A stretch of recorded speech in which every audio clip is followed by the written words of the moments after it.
Hello everyone. बहुत बहुत स्वागत है आप सभी लोगों का हमारे इस यूट्यूब चैनल पर। अभी Uttar Pradesh public service commission यानी यूपीपीएससी की जो एई की वैकेंसी आती है पर ईयर, वो इस साल भी कल वो वैकेंसी फिर से रिलीज कर दी गई है। लेकिन इसमें थोड़ा सा एक हम ये कहना चाहेंगे कि ये बहुत अच्छी खबर तो है, लेकिन इसके साथ साथ जो मैकेनिकल और इलेक्ट्रिकल के बच्चे हैं उनके लिए ये बहुत अच्छी खबर नहीं है, क्योंकि उनके लिए वैकेंसी यहाँ पे बहुत कम होने वाली है।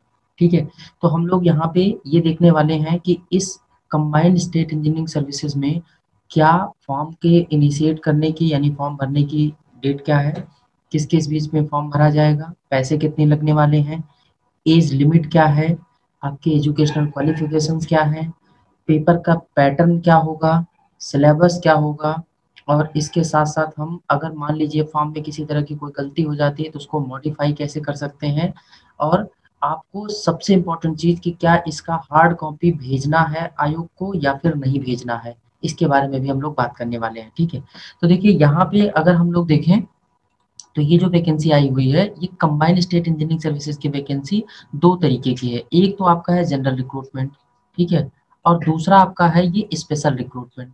तो जनरल और स्पेशल रिक्रूटमेंट का थोड़ा सा मतलब समझा देते हैं हम आपको। जनरल रिक्रूटमेंट का मतलब है कि ये जो वैकेंसी होगी वो सारी कैटेगरीज के जितने भी लोग हैं, यानी कि आपके अनरिजर्व जो हैं, जो बैकवर्ड क्लास के हैं, शेड्यूल क्लास के हैं, या एसटी हैं, आप हैंडीकैप्ड हैं, एक्स सर्विसमैन है, वो किसी भी कैंडिडेट के लिए वैकेंसी आपकी है। लेकिन जो स्पेशल रिक्रूटमेंट यहाँ पे वर्ड यूज किया गया है, इसका मतलब इस वैकेंसी में जितनी टोटल वैकेंसी है इसमें कुछ वैकेंसी ऐसी होंगी जो किस विशेष कैटेगरी के लोगों के लिए हो सकती हैं। हो सकता है वो एक्स सर्विस मैन के लिए ही केवल हो, या हो सकता है केवल हैंडीकैप के लिए हो, या हो सकता है केवल एससी और ओबीसी या एसटी कैंडिडेट के लिए ही हो। तो ये स्पेशल रिक्रूटमेंट का मतलब है। यहाँ पे देखिए हम लोग फॉर्म जो आपका फिलिंग इसकी जो स्टार्ट हो जाएगी वो 13 अगस्त से स्टार्ट होने वाली है। ठीक है, तो आज आपकी 13 ऑफ अगस्त है, तो आज से फॉर्म का भरना वो स्टार्ट हो चुका है। और फॉर्म भरने की जो लास्ट डेट होगी, यानी कि बैंक में फीस पेमेंट की, सॉरी, बैंक में फीस पेमेंट की जो लास्ट डेट होगी वो 10 सितंबर होगी, 10/9/2021। और फॉर्म को फाइनल सबमिशन के लिए आप 13 सितंबर तक भर सकते हैं। तो ये बहुत ही इम्पोर्टेंट है, इस बात का आपको ध्यान रखना है कि 13 अगस्त से लेकर के 13 सितंबर के बीच में आपको फॉर्म भरना है। और अच्छा ये होगा कि आप फॉर्म को बहुत डिले ना करें, पहले ही भर लें, क्योंकि कई बार ऐसा होता है कि वेबसाइट में बहुत ज़्यादा प्रॉब्लम्स आने लगती हैं, जिसकी वजह से आपको फॉर्म भरने में प्रॉब्लम प्रॉब्लम आती है, और कई बार ऐसा होता है कि फॉर्म छूट भी जाता है। तो इससे अच्छा है वेट करें, आप पहले ही फॉर्म को आप भरिए। तो इम्पोर्टेंट ये 3 डेट्स हो गई आपकी, जिसमें आपकी फीस कब जमा करनी है, कब ये फॉर्म स्टार्ट होगा भरना, और कब फॉर्म का लास्ट डेट होगा। ठीक है, इसके अलावा इसमें देखिए आयोग ने ये कहा हुआ है, इसमें पहला पॉइंट है जो बहुत इंपॉर्टेंट है। पहला उसने कहा है कि अगर मान लीजिए आप किसी तरह की कोई इंफॉर्मेशन गलत भरते हैं या कुछ आप आयोग से छिपाते हैं, और किसी भी स्टेज पे ये पाया जाता है कि आयोग से आपने झूठ बोला है, ठीक है, या कोई चीज़ गलत भर दी है, तो वो आपके फॉर्म को पूरी तरह से कैंसिल कर सकता है। और हो सकता है कि अगर आपने कोई इन्फॉर्मेशन उससे गलत बताई है, उससे कुछ छिपाया है, तो आपको आने वाले एग्जाम्स में वो डिबार भी कर सकता है। दूसरी चीज़ यहाँ इन्होंने कहा है कि कैंडिडेट को जब ये फॉर्म भर लेंगे तो उसका जो हार्ड कॉपी होगी उसको प्रिंट करके रखना है आपको, और उसको आयोग को भेजना पड़ेगा। लेकिन इस बात के लिए वो बाद में आपको कोई प्रेस रिलीज करेंगे, जिसमें वो बताएंगे कि कब भेजना है कब नहीं भेजना है। तो अभी तुरंत नहीं भेजना है, आपको इस बात का ध्यान रखना है, लेकिन हाँ, उसका प्रिंट आउट आपको रखना है। ठीक है, तो इस बात के लिए वो करना। और दूसरी सबसे बड़ी बात कि वैसे भी आपको इन सबकी जो सॉफ्ट कॉपी है वो अपनी ईमेल आईडी पर, क्योंकि जब भी आप फॉर्म भरें और या फिर जब आप पेमेंट करें तो इनकी जो सॉफ्ट कॉपी है वो अपनी ईमेल आईडी पर आप जरूर रखिएगा, क्योंकि फर्दर आपके फ्यूचर में वही काम आने वाली है। आयोग आपको यहाँ तक कि फीस की जो स्लिप होती है वो भी मांगता है आपसे, तो अच्छा होगा कि आप इसको प्रिजर्व करके रखें, या इसकी हार्ड कॉपी आप निकलवा लीजिए प्रिंट करके, तो आप उसको जो है रखे रखिएगा, ताकि बाद में अगर आयोग आपसे मांगता है तो आप इसको किसी भी समय आप इसको रिप्रेजेंट दे सकें उसको। अब यहाँ पे देखिए जब आप फॉर्म भरने जाएंगे तो फॉर्म भरने जाने में जो सबसे इम्पोर्टेंट चीज़ होगी वो होगी आपका मोबाइल नंबर और दूसरा ईमेल आईडी। यानी आपके पास एक वैलिड मोबाइल नंबर और ईमेल आईडी दोनों होने चाहिए। और इस बात के लिए वो एक एसएमएस या ओटीपी के थ्रू इस चीज़ को वेरीफाई भी करेगा आयोग कि आपका मोबाइल नंबर या ईमेल आईडी आपने जो भी दिया है वो आपका सही है कि नहीं। ठीक है, फिर आप यहाँ पे देखिए कि फॉर्म के लिए कैसे आप जाएँगे, किस तरीके से फॉर्म भरना है। तो आपको इसके लिए सबसे पहला काम करना होगा कि गूगल क्रोम ओपन करना होगा, और ये आपकी जो वेबसाइट दी गई यूपीपीएससी.up.nic.in, इसको आपको उस पे एंटर करना होगा और जैसे ही साइट खुलेगी पहली लिंक आप ओपन करेंगे और इसके बाद एडवर्टाइजमेंट में जाएँगे। एडवर्टाइजमेंट पे आप देखेंगे तो आपका ये जो फॉर्म है, ये जो जिसको आपको भरना है ये आपको दिखाई देने लगेगा और मैं इस एडवर्टाइजमेंट को आपका जो डिस्क्रिप्शन बॉक्स है उसमें भी लिंक दे दूँगा। आप यहाँ से भी इसको डायरेक्टली डाउनलोड कर सकते हैं और डायरेक्टली आप इसको देख सकते हैं, ठीक है? तो हम लोग सबसे पहले बात करते हैं यहाँ पे कि फर्स्ट स्टेज में हम लोगों को क्या करना होगा। फॉर्म भरने में फर्स्ट स्टेज में आपकी कुछ प्री इन्फॉर्मेशंस माँगी जाती हैं, ठीक है? उनको आपको फिल अप करना होगा और फिल करके जैसे ही आप बटन को सबमिट करेंगे तो आपकी एक रजिस्ट्रेशन स्लिप जनरेट हो जाएगी जिसमें आपका एक रजिस्ट्रेशन नंबर होगा और उस रजिस्ट्रेशन नंबर को आपको प्रिजर्व करके रखना है, उसकी स्लिप को रखना है और इसी रजिस्ट्रेशन नंबर को जब आप अगले स्टेज के लिए एंटर करेंगे, डेट ऑफ बर्थ डालेंगे, तो फर्दर जो है वो आपका दूसरा स्टेज खुल जाएगा। हालाँकि अभी मैं इस पे वीडियो बनाएँगे कि किस तरह से आप फॉर्म भरेंगे, इसको हम अपलोड कर देंगे। फिर उसमें नेक्स्ट सेक्शन में आपको जा कर के पेमेंट करना है। पेमेंट आप नेट बैंकिंग के थ्रू, कार्ड पेमेंट के थ्रू या फिर और जो मोड्स हैं जैसे भीम ऐप होगा, गूगल पे होगा, फ़ोन पे होगा, इनके थ्रू भी आप पेमेंट कर सकते हैं। तीसरी स्टेज आपकी जो होगी उसमें आपकी जो एजुकेशनल क्वालिफ़िकेशंस हैं, एक्सपीरियंसेस हैं, आपका एड्रेस है, ये सब कुछ आपको वहाँ पे भरना होगा और फाइनली जब आप इसको सबमिट करेंगे तो आपका फॉर्म जो होगा वो सबमिट हो जाएगा और इसी में आपकी फ़ोटो और सिग्नेचर ये भी आपके लगेंगे, ठीक है? तो ये तो बात हो गई इस इनकी। अब हम बात करते हैं कि एप्लीकेशन फ़ीस कितनी है। देखिए एप्लीकेशन फ़ीस की अगर हम बात करें तो यहाँ पे अलग-अलग कैटेगरीज़ के लिए अलग-अलग एप्लीकेशन फ़ीस रखी गई है। यहाँ पे आप देख रहे हैं कि जो अगर आप अनरिज़र्व यानी कि जनरल कैटेगरी या फिर ईडब्ल्यूएस के कैंडिडेट हैं, अदर इकोनॉमिकली वीकर सेक्शन के जो कैंडिडेट हैं, ठीक है?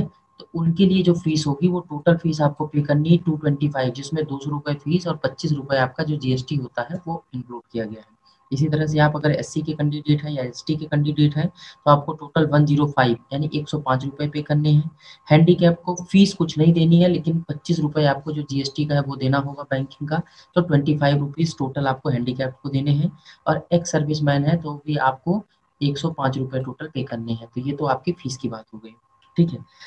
अब दूसरी बात देखिए, थोड़ी-सी बात यहाँ पे ये है कि आपको आयोग ने ये तीसरे पॉइंट में ये कहा हुआ है कि अगर मान लीजिए इन केस कभी भी आप यूपीपीएससी की किसी भी एग्ज़ाम में बैठे हों और आपको वहाँ कुछ समय के लिए रिस्ट्रिक्ट कर दिया गया हो एग्ज़ाम देने के लिए और आपका वो जो टाइम है, वो टाइम आपका अभी खत्म नहीं हुआ है, तो ऐसी कंडीशंस में आप इस फॉर्म को अप्लाई नहीं कर सकते हैं, ठीक है? तो ये चीज़ है, इस बात को आपको स्पेशली ध्यान रखना है और अगर आप ऐसा करते हैं कि आप उस टाइम पीरियड के अंदर ही आप इस फॉर्म को भर देंगे और आयोग को किसी स्टेज पे अगर ये पता चलता है कि आप पहले से डिबार कैंडिडेट हैं, तो आपको वो आगे किसी भी एग्ज़ाम के लिए फाइनली वो खत्म कर देगा यानी आप कोई भी फॉर्म इसका कभी भी नहीं भर पाएँगे। दूसरी बात देखिए कई बार ऐसा होता है जब हम फॉर्म भरते हैं तो हमसे कुछ गलतियाँ भी हो सकती हैं, तो इसलिए बहुत ज़रूरी है कि फॉर्म को बहुत ही केयरफुली भरें। यानी अपनी ईमेल आईडी, अपना आधार नंबर, अपना मोबाइल नंबर, अपना नेम, जो आप एग्ज़ामिनेशन सेलेक्ट कर रहे हैं कि जनरल रिक्रूटमेंट है या स्पेशल रिक्रूटमेंट है, ये सारी चीज़ों को बहुत ध्यान से भरना है। क्योंकि अगर आप ध्यान से नहीं भरेंगे, कोई भी गलती होती है, तो ऐसी केस में आपको हो सकता है कि नया फॉर्म भरना पड़ जाए और अगर आप नया फॉर्म भरेंगे तो पुराने फॉर्म की जो फीस आप पे कर चुके हैं, वो फीस नए फॉर्म में सबमिट नहीं होगी, मीन्स एडजस्ट नहीं की जाएगी, ठीक है? तो इसके लिए और दूसरी बात, आयोग सिर्फ़ और सिर्फ़ आपको इस फॉर्म के सबमिट होने के बाद एक मौका देगा मॉडिफ़ाइड करने का, ठीक है? और उसमें कुछ स्पेशल चीज़ें ही होती हैं, जैसे कि मोबाइल नंबर, ईमेल आईडी या फिर हो सकता है कि नाम में थोड़ा बहुत कहीं करेक्शन हो, 2, 3, 4, 5 चीज़ें होती हैं जिनको वो करेक्शन के लिए देता है, ठीक है? तो कैटेगरी है जैसे, तो ये सब चीज़ें हैं जिनको आप मॉडिफ़ाई यहाँ पे कर सकेंगे, लेकिन अच्छा ये होगा कि आप पहले से ही केयरफुली इस फॉर्म को भरें, ठीक है? अब यहाँ पे हम इसके बारे में बताएँगे बाद में, अभी एक वीडियो इस पे भी बना देंगे कि किस तरीके से आप फॉर्म को मॉडिफ़ाई करेंगे अगर कोई गलती हो जाती है तो, ठीक है? नेक्स्ट आपका देखिए ये है कि वैकेंसी डिटेल की बात कर लें जो सबसे इम्पोर्टेंट चीज़ है यहाँ पे, तो यहाँ पे देखिए सिविल, इलेक्ट्रिकल, मैकेनिकल एक तो और agriculture, electronics and communication in सब की ब्रांचेस की वैकेंसी है। तो टोटल जो वैकेंसी है एक तो सिविल की है, ठीक है? सिविल के अलावा मैकेनिकल की वैकेंसी है इसमें, मैकेनिकल के अलावा आपकी एग्रीकल्चर यानी एजी जो है उसकी वैकेंसी है, सिविल, मैकेनिकल और इलेक्ट्रिकल की भी वैकेंसी है, ठीक है? इलेक्ट्रिकल इंजीनियरिंग और इलेक्ट्रिकल इंजीनियरिंग के अलावा एक जो और वैकेंसी है वो है एग्रीकल्चर इंजीनियरिंग की। एग्रीकल्चर के अलावा फायर इंजीनियरिंग अगर आपने कर रखी है तो उसकी भी वैकेंसी है यहाँ पे। लेकिन इसमें सबसे अच्छी बात है कि जो सिविल के कैंडिडेट हैं उनके लिए सबसे ज़्यादा वैकेंसी है यहाँ पे, ठीक है? अगर प्योर सिविल की बात करें तो सिविल की देखिए केवल और केवल सिविल के लिए एक यहाँ वैकेंसी हो गई, दूसरी यहाँ हो गई, और तीसरी वैकेंसी यहाँ पे हो गई, चौथी यहाँ पे हो गई, और पांचवी वैकेंसी केवल और केवल सिविल की यहाँ है। तो टोटल अगर आप वैकेंसी ओनली फॉर सिविल जोड़ेंगे तो सिविल और सिविल के लिए ही केवल और केवल टोटल 198 वैकेंसी हो रही है, जिसमें कोई अदर ब्रांच फाइट नहीं करने वाली है।